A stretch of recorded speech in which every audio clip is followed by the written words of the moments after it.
Sir நீங்க பேசும்போது sir அரசியல் கட்சி தலைவர்கள் வந்து ஜாதி மதங்களை தூண்டுறவர்களே பேசுறாங்க. எந்த கட்சி தலைவர்கள் குறிப்பிட்ட எல்லாருக்கும் தெரியும். எந்த கட்சியோட எல்லாருக்கும் தெரியும். அன்புமணி சொல்ல வரீங்களா? எதுக்கு நீங்களா ஒண்ணு போட்டு வாங்குறீங்க? எதுக்கு சொல்லி எல்லாருக்கும் தெரியும்னா உங்களுக்கு தெரிய பத்தி அந்த பேரை சொல்றீங்க. சொல்ல மாட்டேன். என்ன தயக்கம்?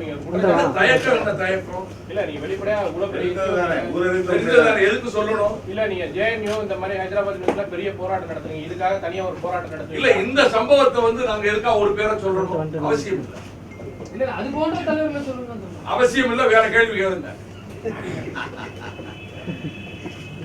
மக்கள் நல கூட்டணியுடன் வேறு கட்சிகளுக்கும் கூட்டணி வாய்ப்பு இருக்குதா? அடுத்து சேர்வதற்காக யாராவது பேசுறாங்க? அது பொறுத்திருந்து பாருங்கள். சார், மக்கள் நல கூட்டணியில் உள்ள கம்யூனிஸ்ட் கட்சிகள் வந்து அதிமுகவோட போவதற்கான வாய்ப்புகள் அதிகமா இருக்கு. அதுக்கான பேச்சுவார்த்தை நடந்திருக்கு. ஆங்கில நாடுகளில் செய்திகள் இருக்கு. இதை பத்தி உங்களோட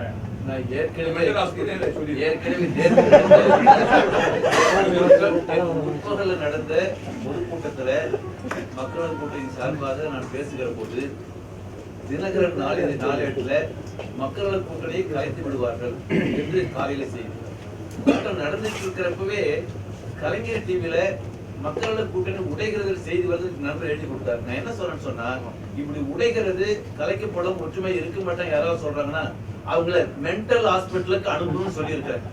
ஆனால் ஒரு சின்ன திருத்தம் முத்தரசன் சொன்னாரு, இவங்களை அனுப்புனா அந்த மென்டல் ஹாஸ்பிட்டல் டாக்டரை மென்டல் ஆக்கிடுவாங்க.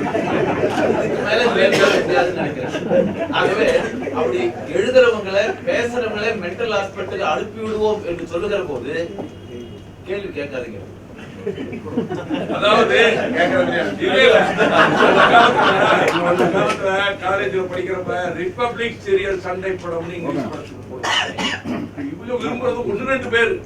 அதாவது ஒருத்தர் சொல்லி அதை நீ பேப்பர்ல எடுத்துக்காதமா போட்டு திரும்ப கடும் தாக்கு, திருப்பி இவர் தாக்கு, சென்சேஷனல் ஆக்கணும்னு நினைக்கிறாங்க.